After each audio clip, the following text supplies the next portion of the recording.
Good morning. Good morning. How you doing? I am Joe Craig, host of the Joe Craig Show, where we keep it real. And always, we added a new caveat from our point of view. Today on the show, I have a very interesting subject for you. It may offend some of you, but the truth, they say the truth will set you free. Today's topic is, should cell phones be allowed in the classroom? Now, after many years, I've seen the evolution of no cell phones in the school at all because the kids couldn't afford them. And now everybody got a cell phone. So let's delve into this. Let's check it out. My personal opinion is, I'll let you know in the end.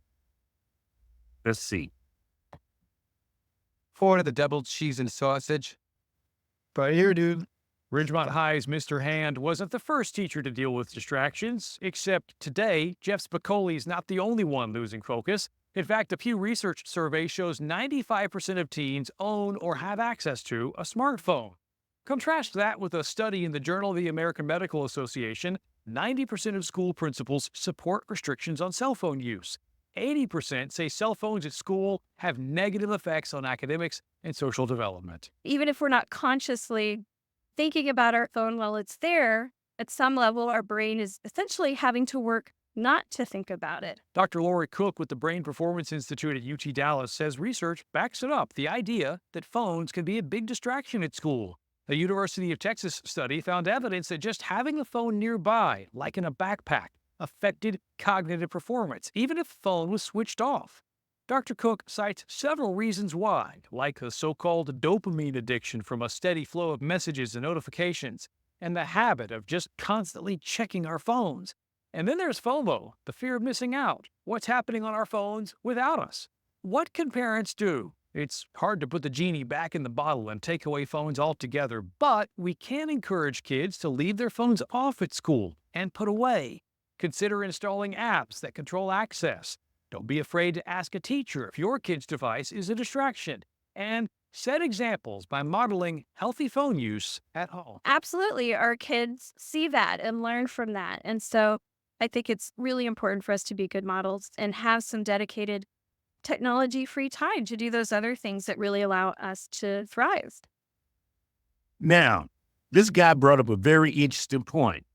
As always, if you've been watching some of my videos, it goes back to the parents putting boundaries in place, setting that example. But you know what? There's always two sides to every story. And a lot of parents don't want the cell phones banned from school. But I'm going to ask them a question. Are they in the classroom? Nope. They're at home. So it's that one adult that had to deal with 29 or 30 kids on their phone. Then they complain about not learning. Let's see what the parents got to say. Going viral, parents expressing outrage over proposals to ban phones in school. The trend now leaking into state legislatures. ABC News with the story. Students in Michigan could soon be facing a new reality. No texting or social media for the entire school day if lawmakers pass a new bill banning phones in class. I'm not for the bill. Chanel Pitts has a sixth grader in Detroit.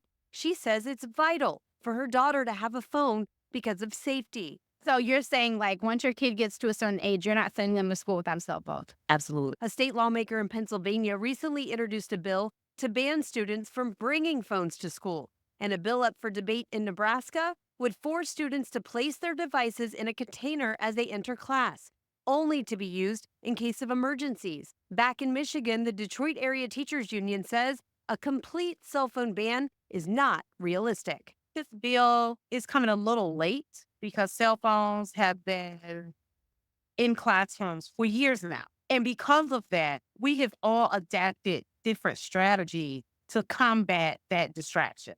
Rhiannon Alley, ABC News. They're not working. Schools Let's check versus this out. smartphones. Not all parents I are like happy about this growing guy's up going to keep phones out of the classroom. 2020 co-anchor Deborah Roberts is here with the story. Good morning, Deborah. Good morning, George. So many schools are opening their doors this year with new rules, limits or outright bans on cell phones during class time to cut back on distractions. Teachers say they're already seeing positive results. But they're also getting pushback, not just from students, but from their parents, too. Many kids are heading back to their classrooms this year with a new rule: leave your cell phone behind. This is really thrilling that states and schools, school districts all over the country, and indeed all over the world, this year are saying enough. For students, it's an adjustment to a new reality. How is this working from what you're understanding? You have to think back, like when you and I were in high school. Imagine you're in ninth grade and they said, you can bring in your television set, you can bring in your TiVo or your VCR, you can bring in your walkie-talkies, a paint by night, whatever you want. Bring it in, have it on your desk while the teacher's talking. How do you think that would have gone? Not very well. But if you have a smartphone in your pocket, that's what you have. Social psychologist and author of The Anxious Generation, Jonathan Haidt, has long argued that smartphones are stealing our kids' childhoods. Encouraged by the new actions in schools, he says they're seeing immediate impact on students. I've never found a school that said we went phone free and boy, was that terrible. We had to reverse it. We hear laughter in the hallways. We haven't heard this much laughter in the hallways in 10 years. Haidt warns that research shows the mental health toll cell phones are having on kids who become consumed with content, often feeling insecure about their own lives and growing distracted during school. The phone is always more interesting than everything else going on around you. That's why our kids are getting hooked. But with schools taking a tougher approach to protect students, some of their parents aren't buying in. Like Larry McEwen, a father of 5 whose 13-year-old twins attend Alice Deal Middle School in Washington, D.C. What's your overall feeling about the ban on phones at your kid's school? They should just let the kids have it and just try to have the parents, like myself, dictate to the kids, please stay off your phone when you're not supposed to be on your phone. He says his kids need their phones for schoolwork during class. I'm going to jump in right here. Hey, sir, you go try to be a teacher in a classroom, like I said earlier, with 20, 30 kids on their phones, distracted. They ain't paying attention to no lesson. And then at the end of the day, they're asking that teacher, hey, what'd I do? What I miss? Come on, man. You, the parent, be the teacher and let me know how that's working for you. But you know what? On the other tip, there are some kids who are adjusted. Let's check it out. This morning, we're looking into the growing no phone movement in schools. Up to 95% of teens own a cell phone, and kids can receive about 500 notifications a day, many of them during school hours, which understandably makes it hard for them to concentrate. Meg Oliver spoke to a social psychologist who calls this problem worse than vaping. And Meg takes us inside a school that decided to do something about it all. For students at Newburgh Free Academy in New York, the first assignment of the day, locking their phones in pouches made by the company Yonder for 7 hours, including lunch. It was a bit of a shock for some students when the policy was introduced 4 years ago. I was ready to start a petition, bring it to the principal, stop it real fast. But no one signed 17-year-old Tyson Hill's petition, and now he loves attending a phone-free school. Why is this approach better? Coming from a school where it was banned, but it wasn't implemented, I was still using my phone. I was still on my phone. Tell the Here, truth, students brother. walk with their heads up in the hall, socialize and laugh in the lunchroom, and focus on what teachers like Dennis Marr are saying. It's a game changer. Yes. It's night and day. I saw kids' faces again. According to the CDC, in the 10 years leading up to the pandemic, feelings of persistent sadness and hopelessness, as well as suicidal thoughts and behaviors, increased by about 40%, while test scores, especially in math for grades 4 and 8, saw the biggest decline on record. While there's debate on whether technology, including phones, deserves much of the blame for these trends, social psychologist Jonathan Haidt says it's the then it only starts going down. explanation. So it wasn't the pandemic that did this to us. This was all starting in the early 2010s, and the only explanation anyone can offer for why this happened all over the world is the phones. Haidt is the author of The Coddling of the American Mind and started researching Gen Z in 2015 when cases of anxiety and depression started to rise. He says in 2010, most teenagers had flip phones they use for texting, a tool to help them connect in person.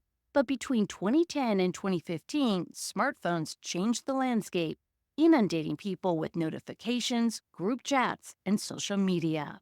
Smartphones are basically kryptonite for learning. When children have a phone in their pocket, and most schools say you have to keep your phone in your pocket, you can't use it during class, which is like saying in a drug detox clinic, you can keep your heroin in your pocket, just don't shoot up, don't shoot. I'm agreeing with that because let me tell you what I think. Again, I've seen students given the opportunity to put their cell phones in their lockers. But in my point of view, in my professional point of view, many of these kids don't do the honorable thing and put those phones where they need to be. I've had to check a few this year, but the data don't lie. So let's continue. At Montgomery, Alabama's Carver High, the morning rush to school is now a morning rush to scroll. New this year, middle and high school students now forced to lock away their phones before the bell rings. When do they get it back? 2:45. Right. Principal Gary Hall pushed for the policy and the pouch to enforce it. They were texting, tweeting, you name it, while classes were going on. Here's how it works. At the beginning of the day, students put their cell phones in these pouches. Once it's locked, it is really hard to get back open. They can keep it with them, they just can't open them. They're sealed. This unlocking magnet, the only thing designed to free them. It's not completely foolproof. We found a lot of cell phone cases with no. For students, show of hands, who doesn't like the pouch? It's a painful adjustment. I do love watching TikTok, so I gotta have my phone. Why don't you like the pouch? I don't like the touches. Like when I'm in math class, I like take pictures of the notes and stuff. What's your favorite part? We communicate more with each other now that our phone be locked in. It made me pay attention that I don't got my phone. Who would be using their cell phone if it weren't for the pouch? Look at this. Look at all them hands hands. raised. What would you be doing? Cheating. What? Montgomery telling the Public truth, but Schools keep isn't it real. alone. The maker of the pouch, Yonder, says they're seeing an estimated 150% increase in schools using them in 2023, now working with over 2,000 schools across the country. But most parents are for the pouch. Others fear their children will not have their phone when they need it most. If there's an emergency, how can I contact my child? I'm in panic waiting until someone from the school calls and say, hey, there's a shooting. It's been 1 week. Has it gone the way you thought it would? Things are going really well. District Superintendent Dr. Melvin Brown tells us the benefits are worth the risk. We have to find a happy medium while at the same time, our ultimate goal is to make sure everybody's 100% as safe as possible. So moving on. Just 1 week in, this school is already seeing a difference. I just see engagement. Honestly, I see talking. They're using their words. It's revolutionized teaching for me this year. Work faster. We move along faster. A new routine. Educators hope will unlock their full potential. So what we're saying, folks, the videos and the data don't lie. Kids do better when their phones are put away in schools. Now, I understand the parents' point of view, but then again, they're not in the classroom. So here's my point of view. If education is important to your family, and like we've said subsequently in some of these videos, monitor your kids' use of cell phones in the classroom. It starts at home. The data also reflects that kids are doing better. So what's more important? Yin and the yang, social acceptance, a choice of having a cell phone in the classroom, or your son or daughter's granddaughter, grandson, whatever, they are learning. I am Joe Craig, host of Really and Telling the Truth from our point of view. Please subscribe. I know until I get it fixed, you're going to have to go through some steps to subscribe, but please do. Hit me up at Really and Telling the Truth on YouTube and on Facebook at Really and Telling the Truth. It's been a pleasure, as always. Be blessed. I am Joe Craig, out.